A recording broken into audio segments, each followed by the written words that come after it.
Codes Expose, Charting the Stars to Turning Wishes into Reality, plus Predictions 2024. In this video, Jeremy Doemel gives you one of the best virtual hugs you'll ever get. Jeremy's loving words remind us all that we are not only doing just fine, we are in the perfect spot to do exactly what is meant for each of us. He reminds us in each moment, embracing the beauty of imperfection in our lives awakens our clear vision and shows us our wildest dreams.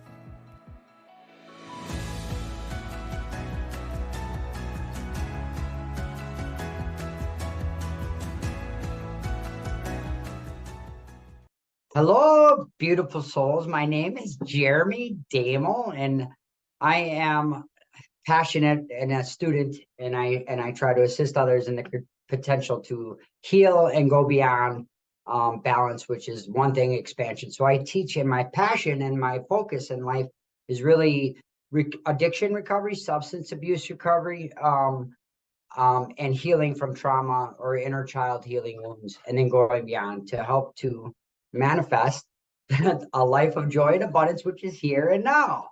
Yeah. So, yeah. Wonderful. Yeah. So, when I first connected with you, somebody gave me your name, and I shared with you the title of this summit, which is Life Codes Expose, Charting the Stars for Turning Wishes into Reality plus Predictions. So when you hear that title, what is it that comes to mind for you? So I remember hearing I'll say we sometimes a lot, just for the sake of the audience. If I'm saying we, that's not, Jeremy doesn't have psychosis. Sometimes it's me and my higher self perspective, or my inner voices, heart, if you will. And when I remember years ago, decades ago, hearing the only way to predict the future is to create it. And that everything is truly happening now. So that's what comes to my mind when I first hear that. Yeah. So tell us a little bit about your journey and how you came into this space of helping people heal from trauma. Really quick synopsis of Jeremy's life cycle.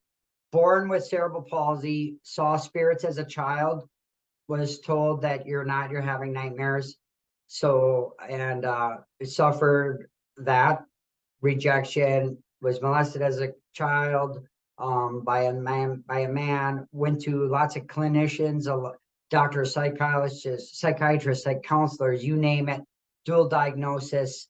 And because I was on opiates at a young age and had I was born with cerebral palsy, so physical pains and all these things led to a life of 30 years of addiction, active addiction, double-edged sword by being provided from doctors on one hand and all these things.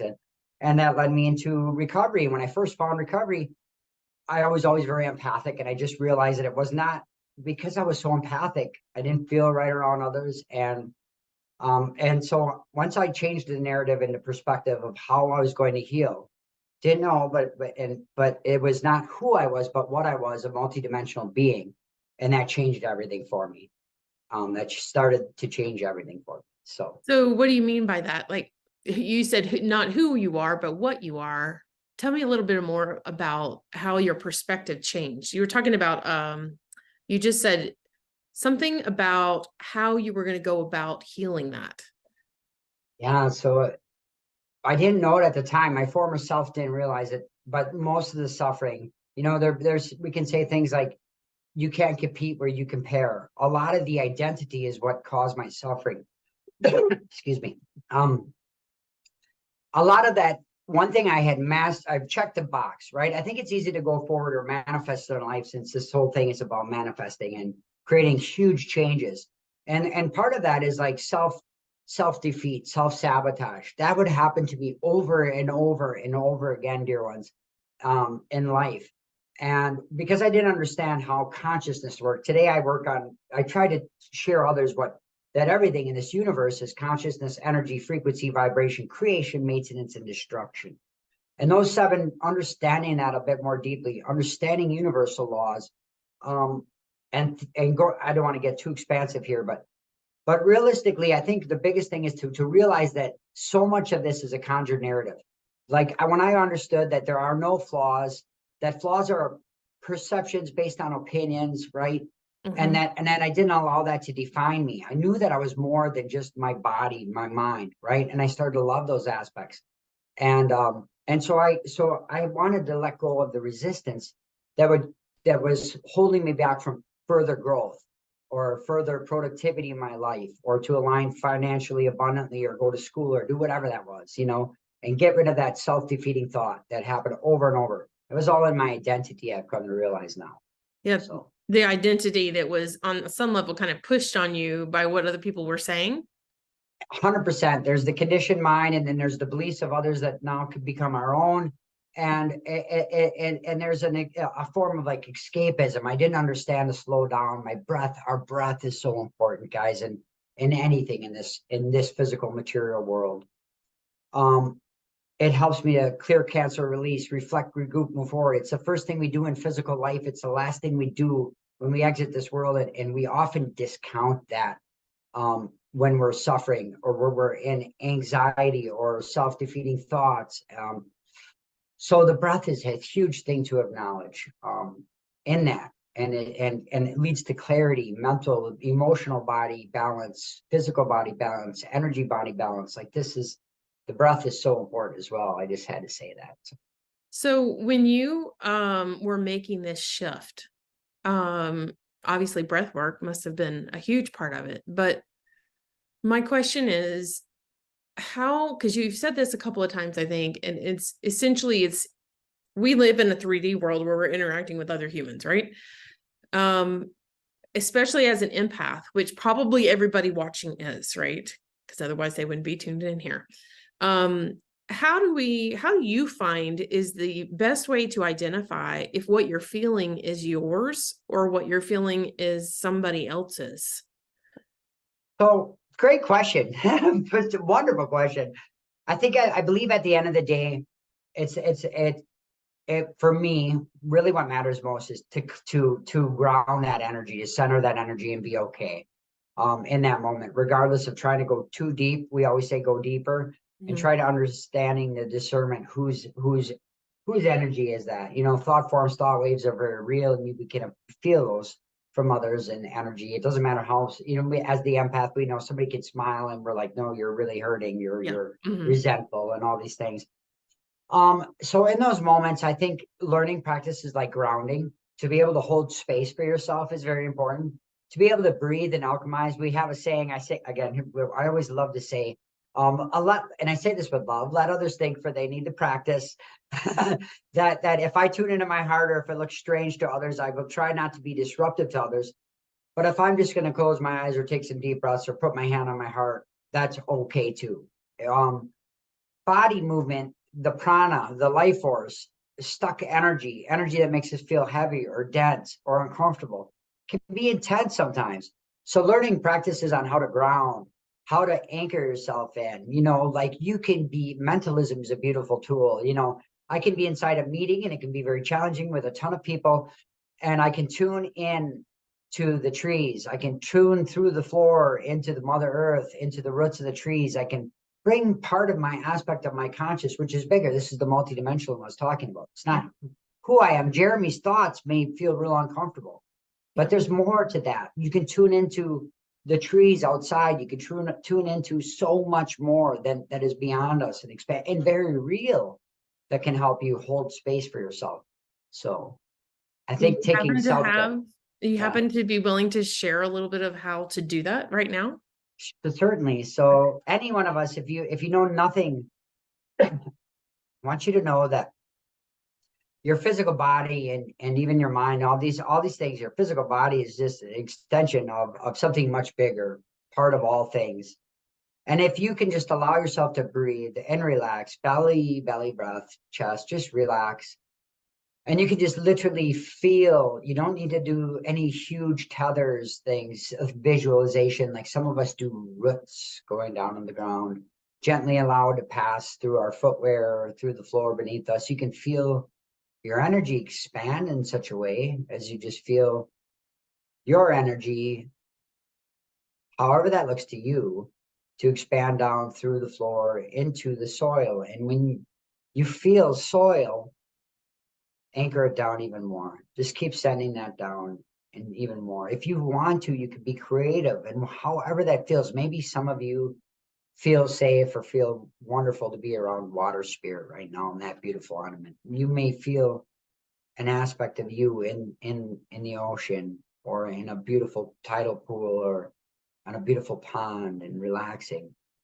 You may feel yourself on a hillside with a gentle breeze, or on top of a mountain away from everything else, and just let the air wind wash you right now.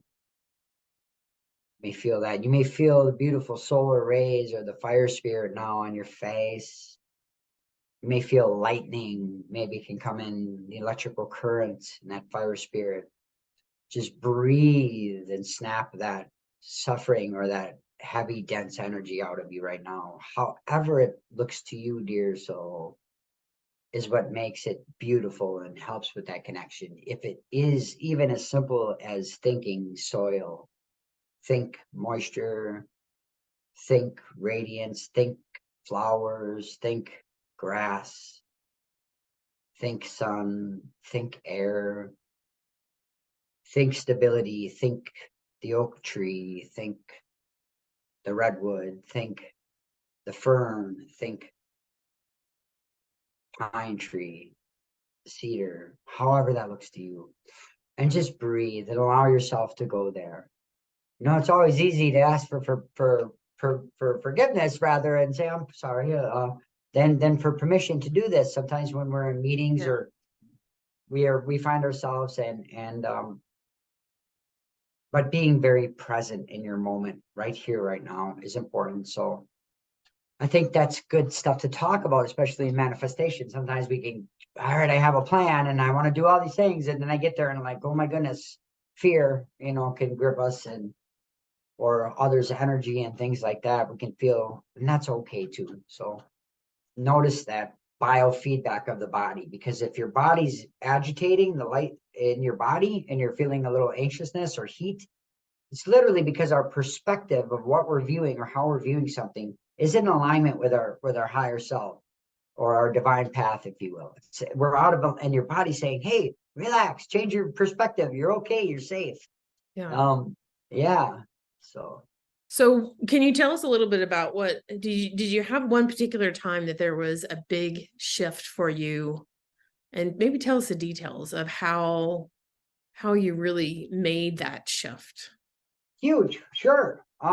So I've been in recovery. I was an IV drug user, and decades of addiction, decades, right? And at the end, I was on 2 different types of fentanyl patches, 90 hydrocodone a month, plus being an IV drug user, heroin, you name it. I mean, it was very, very unhealthy. And I got sober March 1st, 2020, in the midst of a global pandemic. Yeah. And which is very interesting, because where I lived, I had no recovery. I had a recovery community. They shut that down. And 8 days into my sobriety, and I had nothing, no pathway, didn't know how to get sober. But I had a toilet, and I literally said, I'm going to sit in the bathroom, I'm going to sit on the toilet in this house, and I'm going to start to think about grounding. I needed to ground. I heard something about it years ago, and I pictured the 7 chakras. I was like, I need to do this. I don't know what it looks like. I had no concept of it. And every day I just started breathing and tuning into my root chakra, and tuning into, and then working through it and breathing. And something incredible happened. I believe by working through it, by chakras and breathing and doing this kind of intentional work, I opened a lot up for myself, and I cried so much. I purged so much. I would snot bubble, cry in a towel all the time. And I would talk about it, and that started to help me. I think that through our healing, there's revealing. We start to see clearer vision, what our path is, and a lot of people may not know it. So many people, the greatest question is, what's my purpose, right? And that could be daunting for us to say, well, where do we fit in? And so, yeah, it's like when we talk about manifesting, sister, and everyone watching this, sometimes it's good to remember that sometimes in our lives, stillness is the action. We look to nature to realize this, that nature, the wind isn't always blowing. And there are moments of reflection, and that to remind everyone that as we go forward trying to manifest maybe financial abundance or career or whatever that looks like, or relationships, whatever, to also not lose sight of the fact that we are in the midst of one of the most beautiful, dynamic, intricate manifestations called physical material realm and beyond here in our life. So Yeah. it's a journey, not a race. Yeah. Yeah. Beautiful. So tell me a little bit more. I've heard you say, and I've also read a little bit about, you're talking about seven different areas. Do you mind sharing a little bit more Yes. about that? So the 7 principles that I love teaching when I do a lot of teaching and I do workshops and things like that are 7 things to realize. That everything in this universe, regardless, we know the atoms are moving so fast on the floor, but and it's a perception of a density of having solid and all these things. We know science proves that. But everything is consciousness, energy, frequency, vibration. Those are the 4. And then we want to recognize creation, maintenance, and destruction. And so what's important to recognize about all of this stuff is to be mindful that we're just kind of reflections, perceptions here. Yes, I have a physical identity. People know me as Jeremy. And this is how I interact or communicate with this world beyond me. But to also remember how important the self-defeating thoughts are for self-sabotage and slowing down our manifestation. That goes back to energy. There is either fast or slower moving energy. So we can increase the rate of our laws of attraction, things like that, if we want to do a manifest, right? But by working and becoming a practitioner in your thoughts. So that's why creation, maintenance, and destruction are so important to recognize. Because they're all vital steps. Yes, just like the cells of our skin right now, some are dying, dead, and falling away. They no longer serve a purpose. Others are maintaining its form, and others are being regenerated right now. So our thoughts, same thing, self-defeating thought. In an active addiction, dear ones, listen. At first, when I found something beyond myself to feel fulfilled, such as alcohol or drugs or intimacy or whatever that was, or retail shopping, and just it was momentary. Both bursts of fulfillment, but never really fully satisfying or really make me feel there. And so I found drugs and alcohol, things like that, and I really was running and escaping through that means. And at first, drugs and alcohol became familiar. Then it became preferred. Then it became automatic. So I was I was running on compulsion. And in the same way, healing is a reverse engineering. So you recognize, yes, no, that's a limited belief. And at first it becomes familiar. To clear, cancel, release, reflect, regroup, move forward, change that narrative, reframe that thought. No, opportunity is now, opportunity is now, opportunity is now. Life is happening from me. It's not happening to me. It's happening before me externally, but it's happening from me. And I get to choose here. And so that becomes familiar, then it becomes preferred, then that becomes automatic. And then you're like, man, you're like holed up in a moment. You're like, no, we're suffering. We're creating our own suffering right now. Let's stop this. So I like the term you just used, reframe that thought. Can you share a specific instance or example of somebody taking a thought that was in one state prior and then it gets shifted, and then what happens as a result? 100%. I want to share with you a deeper perspective. A lot of us hear about oneness. Oh, it's like oneness. That's it. If we can only understand and be aware of that oneness, we wouldn't suffer the veil of ignorance. Okay. And then cause more separation, more pain for ourselves. So what does that look like? When I judge others or say, oh, they got a leg up on me, or they're horrible, or they're mean, or they're this. And what I'm saying to the universe is I am that, and it's going to serve me up a lot of that in my life.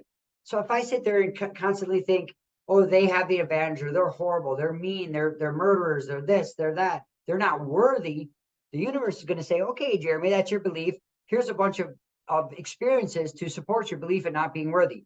Now you've got an extra bill, you're late for work, you lose your job, you do all this, right? So that separation, you want to be mindful. This is universal laws to understand these. Great benefit to anyone. But even more deeply, dear ones, how I reframe that, I want to give you this beautiful example that you asked for. Say Jeremy's driving to work He's in his truck. All of a sudden, clunk, clunk, clunk, clunk, his truck breaks down. Oh my goodness, I'm going to be late for work, or this beautiful job opportunity. Hold up, I'm manifesting. This can't be happening. And I get irritable and discontent, right? And the veil of ignorance falls back over me. My car battery is dead. And if I'm irritable and discontent, I lose sight of the oneness. Jeremy, are there days where you're sick or haven't felt ill or weren't able to go or weren't working properly? Yes. And now I'm in judgment. This car battery is literally me, and I am it. And it's just in a different energetic state, right? Yeah. And so when I recognize that, I kind of let go of the oars and I allow the universe to be the universe. It's okay. Listen, appointments can be rescheduled. Communication is always available. We can always have heart to hearts. I'm right where I need to be. And the more irritable and discontent we become, we shut the manifestation or the greater change down. When people say, you know what, if you were late for an appointment, you went to your boss and said, yeah, my car battery died and I was really irritable. And I probably could have broke out in handcuffs on the side of the road, but that didn't happen because I realized that car battery is just like me. And here's the truth. And here's my heart. And your boss says, you're amazing. You're amazing. And then good things happen. Would you like a leadership position? You're so wise. Like you see how, like Yeah. literally you can see how things can manifest your life by having a wise, compassionate, heart-centered perception and understanding oneness. Like, yeah. Beautiful. Yeah, Just thank you. lovely. Yeah. So you have a free gift that you're offering that we're going to put out there with this video. Would you mind sharing a little bit about it? Absolutely. Dear ones, I'm a humble, beautiful soul that loves to work with others. And when I look at my life and I say Maslow's basic needs, food, shelter, clothing, I'm really content with my life in many ways. So what I'm offering is you guys can find me under Jeremy Doemel on Facebook, and I share a ton of content and encouragement, and different links and resources there for other recovery communities. And there's a huge, beautiful soul tribe of people there that I've come into alignment with there. And I do a lot of just about daily do live streams and things like that and share perspectives. And so if that can help you can find me on Facebook, JEREMY and DOEMEL, and you'll find a guy with some blue and white hair in the picture, and that's me. So, but you're welcome to find me on Facebook, and I'm really there to try to serve. So if people have questions or spirituality questions, it doesn't matter. We teach a lot about multidimensionalism too, and they want to reach out, feel free to reach out, and then I always do my best to try to get back to others. So you're more than welcome to reach out to me through Facebook. Honest. Thank you so much. Yeah, that's what we can offer. Yeah. Yeah. I mean, as we're all working to manifest, I feel like this next year is going to be a big year, dear ones. And I'm super grateful for everybody that's on the summit, because that's really what everybody's talking about, and the bigger change. And in numerology, 2023, this last year was a 7. If you add up 2, 2, and 3, which is all 7s are all about going inward and kind of inner work. Next year, I feel it was going to be an 8, and it's going to be all about infinite possibilities and really. So what will Jeremy do? Maybe if we ever did this again, it would be like, well, yes, we have these resources and workshops and all these things, and we could give you away free classes, but we're just not there yet. Well, and that's another great, and it's great to remember that life is a journey, not a race, right? Yeah. You can't see around corners because you're not there yet. Thank you so much for joining us. You're so very welcome.